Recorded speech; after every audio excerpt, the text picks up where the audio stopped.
আর আজকে মোচার বড়ার তরকারি করব, তার জন্য নিয়েছি সিদ্ধ মোচা, কাঁচা লঙ্কা কুচি, একটু গ্রেট করা আদা, নুন, হলুদ, আর নিয়েছি বেসন, কর্নফ্লাওয়ার, আর নিয়েছি চালের গুঁড়ো।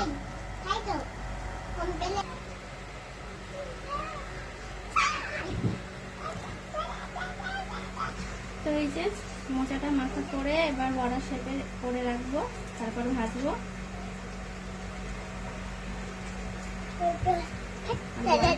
আমি নিজেও জানি না, যা যা মনে হচ্ছে তাই তাই দিয়েছি। আর এটা একটা দিদির থেকে শেখা, সোদপুরের দিদি। তো আজকে করছি, জানি না কেমন হবে খেতে। রেসিপিটা জানা ছিল না, আমার মন মতো করছি।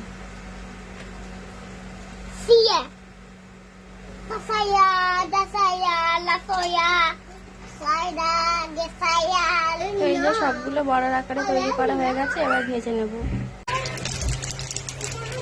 এই যে তেলে দিয়েছি গোটা জিরে, শুকনো লঙ্কা, একটা তেজপাতা আর গোটা গরম মশলা। এবার কেটে রাখা পেঁয়াজটা দিয়ে দেবো। আর এই যে এদিকে মোচার বড়া হচ্ছে, একদিকে মশলাটা কষাবো, একদিকে বড়াটাও ভেজে নেব।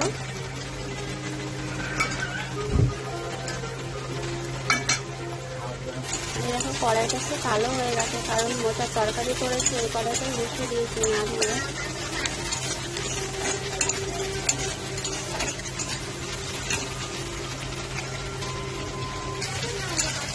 পেঁয়াজটা অল্প নাড়াচাড়া করে নিয়ে টমেটো কুচিও দিয়ে দিয়েছি।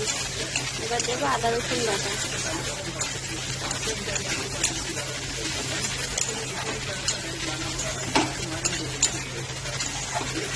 যেহেতু মোচারি তরকারি করছি, এই জন্য কড়াইটা দিয়ে নেবো, কড়াইটা বসিয়ে দিয়ে দেবো।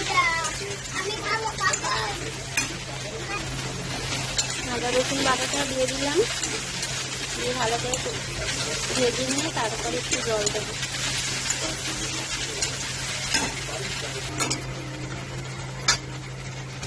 দেখে আদা রসুন ভাজাটা হয়ে গেছে, এবার জল দিয়ে দিলাম অল্প করে। এবার দেবো গুঁড়ো মশলা।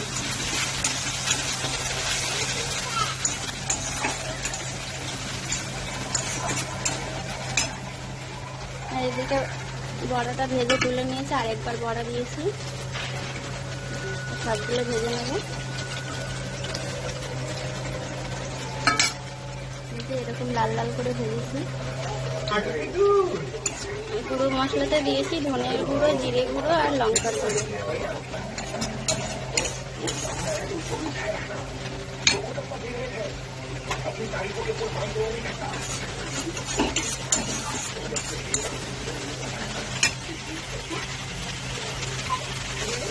আর দিলাম স্বাদ মতো নুন আর হলুদ।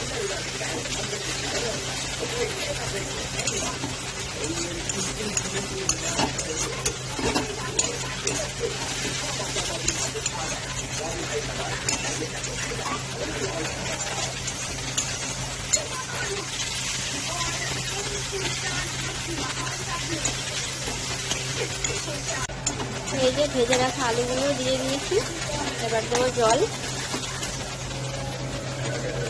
আর এদিকে বড়াগুলো সব ভেজে তুলে রেখেছি।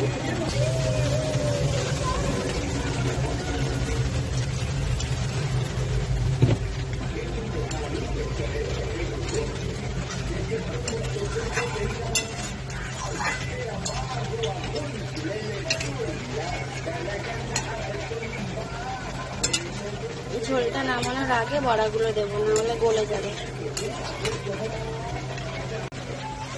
কাঁচা লঙ্কাটা দিয়ে দিলাম। আর এটা হচ্ছে মোচার উপরে যে খোসাটা থাকে, সাদা অংশটা সিদ্ধ করেছি, কালো হয়ে গেছে কিছু কিছু। আর এতে দিয়েছি ওই বেসন, চালের গুঁড়ো, কর্নফ্লাওয়ার, সামান্য নুন, হলুদ আর একটু লঙ্কার গুঁড়ো। আর এটা আমি ফেসবুক থেকে দেখে শিখেছি। এটা এবার ভাজবো মচমচে করে, খেয়ে দেখি কেমন লাগে। আর এটা কোনো জল দেবো না, এটা এরকম ঝুড়ো ঝুড়ো হবে, পুরো সাদা হয়ে গেছে।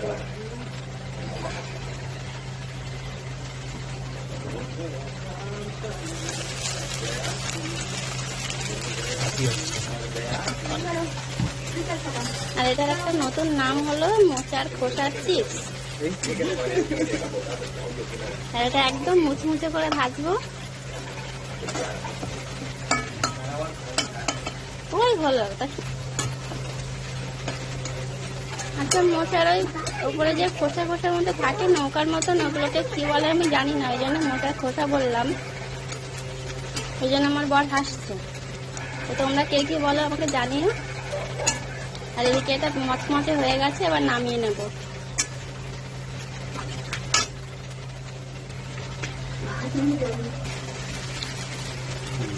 কেমন লাগছে বলো? ভালো লাগছে? চিপসের মতো লাগছে না? এদিকে বড়ার তরকারিটাও ফুটে গেছে, দেখি আলুগুলো সিদ্ধ হয়েছে নাকি। আলুগুলো এখনো সিদ্ধ হয়নি, আর একটু বাকি আছে। আর এই মোচার চিপসটা কিন্তু খুব ভালো খেতে লাগছে। তোমরা যারা খাওনি এখনো, মোচা আনলে এগুলো না ফেলে করে খেয়ে দেখো, দারুণ লাগছে খেতে। আমি তো আজকে ফার্স্ট টাইম করলাম, আমার বর যখন বলেছে ভালো হয়েছে তখন নিশ্চয়ই ভালো লাগবে। আর এই যে এদিকে আলুগুলো সিদ্ধ হয়ে গেছে, তরকারি প্রায় হয়ে এসছে, এবার বড়াগুলো দিয়ে দেবো।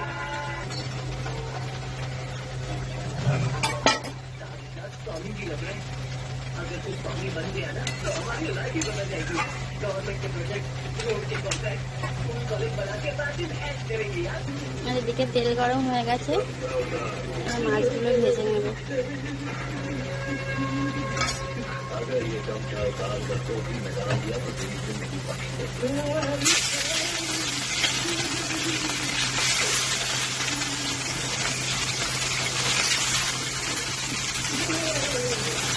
আজকে আমাদের দাদা ভাই মাছ ভাজা খেতে ইচ্ছা, ওই জন্য ভাজা করবো।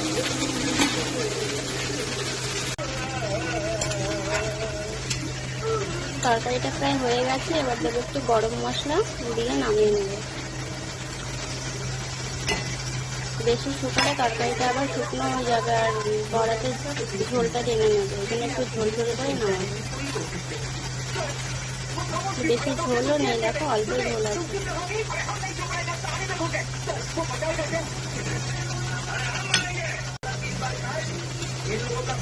বড়ার তরকারিতে গরম মশলা দিয়ে দিয়েছি, এবার নামিয়ে নেব।